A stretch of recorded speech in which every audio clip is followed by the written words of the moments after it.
퀴즈로 배우는 한자 13번째 시간입니다. 자, 이 시간에는 이 글자 한 글자를 활용해서 1급, 1급, 5급, 2급, 3급 이 5글자를 한꺼번에 해설해 드리겠습니다. 자, 지금 어떤 상황입니까? 지금 장날입니다. 그죠? 장날. 지금 이 포대에서 물건을 지금 푸는 장면인지 아니면 물건을 넣고 묶는 장면인지 잘 모르겠습니다만 아무튼 지금 묶고 있잖아요. 그죠? 자, 이 그림을 연상하면서요. 자, 다음 한자 설명해 드리겠습니다. 이게 근문 나오죠? 네. 근문에서는 이 상황을 이렇게 표현한 겁니다. 그리고 전서체에서도 별 다를 바 없이 이렇게 표현했습니다. 그리하여 이제 오늘날 사용하는 이 한자가 생겨났는데 이 한자를 가릴간, 분별할 간이라고 합니다. 근데 이 한자는 지금 우리 시대에는 단독으로 잘 사용하지 않습니다. 다른 글자가 새로 생겨났습니다. 자, 그러면 이 가릴간, 분별할 간이 있죠. 이 원래의 구성 요소를 보면요. 이게 묶을 속자입니다. 이게 나무목자 있죠. 나무목을 이렇게 둘렀죠. 네, 그래가지고 묶었다는 뜻입니다. 그래서 물건을 묶었다는 뜻이에요. 묶을 속, 그 다음에 여덟팔, 여러 가지죠. 그래서 여러 가지 물건을 이렇게 포대에다 넣고, 그 다음에 묶었다. 그런 뜻이에요. 그런데 이제 이 글자를 가릴간, 분별할 간으로 했잖아요. 그런데 이제 이런 상황을 연상하게 되면 이게 어떻게 가릴간, 분별할 간이 될까 싶습니다. 그래서 나중에 새로운 한자가 생겨났습니다. 자, 지금 어떤 상황입니까? 사과, 과선입니다. 사과를 큰 거는 큰 것대로, 중간 거는 중간 것대로, 작은 거는 작은 것대로 이렇게 따로따로 분별해서 담고 있죠. 이런 상황을 머릿속에 그리면서요. 자, 이 손수자하고 가릴간, 분별할 간, 이 두 글자가 조합되면 1급 한자가 생겨납니다. 어떤 글자일지 궁금하시죠? 바로 이겁니다.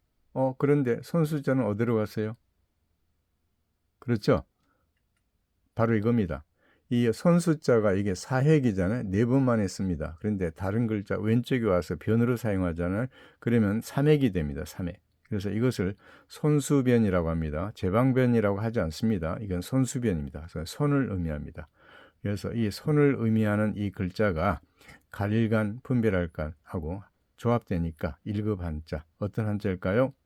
네, 바로 이 글자입니다. 항상 뭐죠? 크기에 따라서 분류하는 작업이 있죠. 이것을 연상하면서요.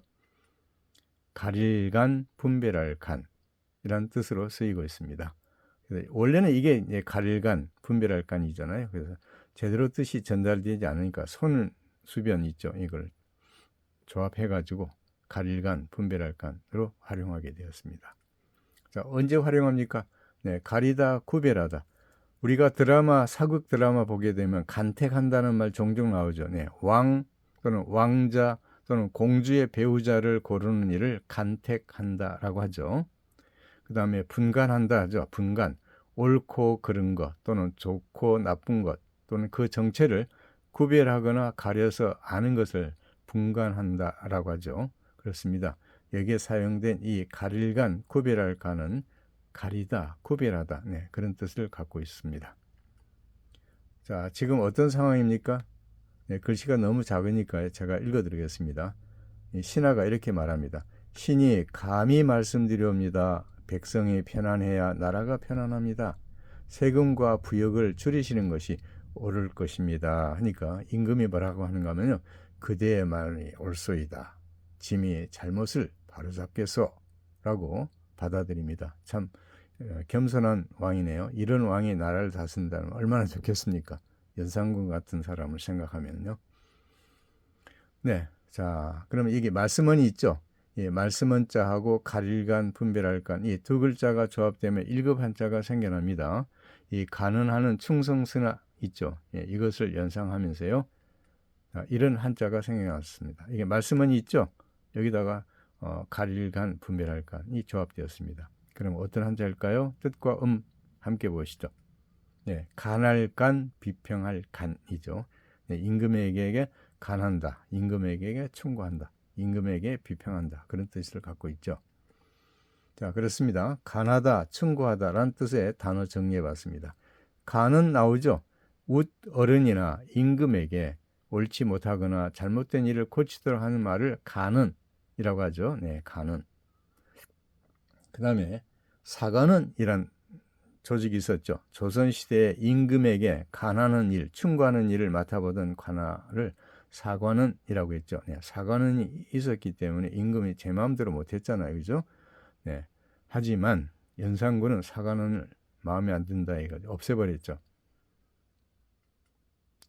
자, 이 세 번째 상황입니다. 자, 지금 어떤 상황입니까? 이 염색한 실 있죠. 네, 염색한 실을 이제 색깔별로 차근차근 뭐죠? 잘 정리하고 있는 그런 모습입니다. 이게 실사, 예, 한자 부수입니다. 예, 실사, 한자 부수하고 가릴간, 분별할간 이 두 글자가 조합되면 5급 한자가 생각납니다. 자, 어떤 한자일지 생각나십니까? 네, 이 한자입니다. 이게 5급 한자입니다. 예, 염색한 실을 능숙하게 잘 분류하고 있죠. 그래서 여기서 생겨난 한자가 이 한자인데 익힐련, 익숙해질련, 예, 익힐련, 익숙해질련이라고 합니다. 자, 언제 활용합니까? 익히다, 단련하다 라고 할 때요. 자, 연습 나오죠. 익힐 습자, 연습. 학문이나 기술을 익숙하도록 되풀이하여 익히는 것을 연습한다라고 하죠. 그 다음에 연마 나오죠. 갈고 닦는 것을 연마한다라고 하죠. 그 다음에 군대 용어, 연병장. 예, 군인을 훈련하기 위해 병영 내의 운동장을 연병장 하죠. 그래서 여기에 사용하는 이 연자 있죠. 원래는 련입니다. 련. 그런데 이제 첫머리에 오면 연으로 발음하잖아요. 그래서 여기에 사용되는 이 연자는 익히다, 단련하다 그런 뜻으로 쓰이고 있습니다. 두 번째로는요. 이 못이나 명주를 잿물에 담가 희고 광택이 나게 하는 것도 익힐련, 익숙해질련 이런 한자를 사용합니다. 여기 연사 나오죠? 연사, 실사자. 여기 보면 생실을 잿물에 담가 부드럽게 하거나 희게 하는 것을 연사한다라고 합니다. 연사한다. 이와 같이 익힐련, 익숙해질련은 두 가지 뜻으로 쓰이고 있습니다. 자, 정통 한자에서는 15액입니다. 근데 일본 상형 한자는 14액이죠. 어디에서 차이가 나죠? 바로 이겁니다. 여기 점이 두 개잖아요. 네, 점 두 개를 하나로 그어버렸죠.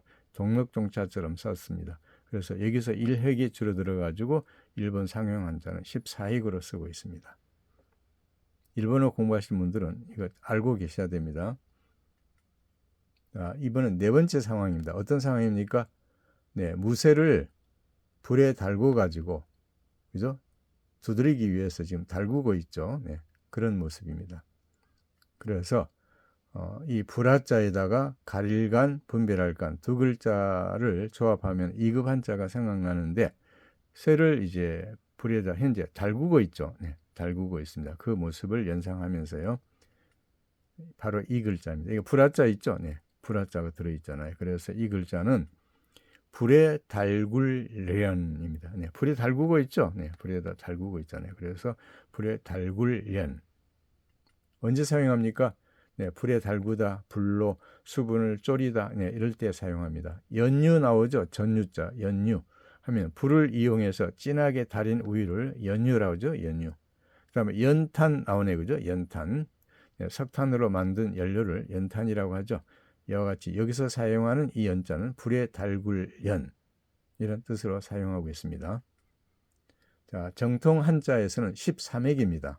네, 그런데 일본 상형 한자는 12액이죠. 아까 설명드린 것처럼 여기서 차이가 나죠. 여기는 2액인데 여기는 동력종차처럼 써버렸어요. 네, 그래서 한 액이 줄어들어 가지고 12액이죠. 그래서 일본어 공부하시는 분들은 이것도 알고 계셔야 됩니다. 자, 이번엔 다섯 번째 상황입니다. 지금 어떤 상황입니까? 아까 쇠를 불에 달궜잖아요. 그리고 이제는 망치로 두들기죠. 예, 두들기죠. 이것을 단련한다라고 하죠. 쇠를 단련한다. 예, 튼튼해지잖아요. 자, 그래서 쇠금자, 그 다음에 가릴간, 분별할간, 예, 두 글자를 조합하면은 3급 한자가 새로 생겨납니다. 어떤 한자일지 궁금하시죠? 자, 불에 달군 쇠를 힘껏 두들겨서 네, 단련을 하고 있죠. 그래서 이 글자인데 이 글자는 뜻과 음료 살펴보겠습니다. 역시 단련할 련입니다. 단련할 련. 자, 두드려 단단하게 하다. 그러니까 련이지만은 앞에 오게 되면 어떻게 됩니까? 연으로 가죠. 그래서 연금술 하죠. 연금술. 우리 공부했죠. 납이나 구리 같은 값싼 금속으로 금이나 은 같은 귀금속으로 바꾸려던 고대의 과학적인 시도. 연금술이라고 하죠. 그 다음에 단련 나오죠. 단련. 쇠를 불에 달군 후 두드려서 단단하게 하는 것 또는 몸과 마음을 굳세게 훈련시키는 것. 이것도 단련이죠. 그렇습니다. 두드려서 단단하게 할 때 이 단련할 연자를 사용합니다. 정통 한자에서는 17획, 그 다음에 일본 상형 한자는 16획. 아까 말씀드렸죠. 여기서 2획인데 여기는 한 획으로 그어버렸죠. 그래서 일본어 공부하신 분들은 이 한자 알고 계셔야 됩니다. 그렇습니다. 오늘은 이 글자, 한 글자를 활용해서 1급, 1급, 5급, 2급, 3급, 5글자를 한꺼번에 해설해 드릴 수 있었습니다. 자, 한자 공부 참 재미있죠? 자, 다음 퀴즈 한자는 이 글자, 한 글자를 활용해서 3급, 1급, 2급, 1급, 3급, 1급, 6글자를 또 한꺼번에 해설해 드리겠습니다.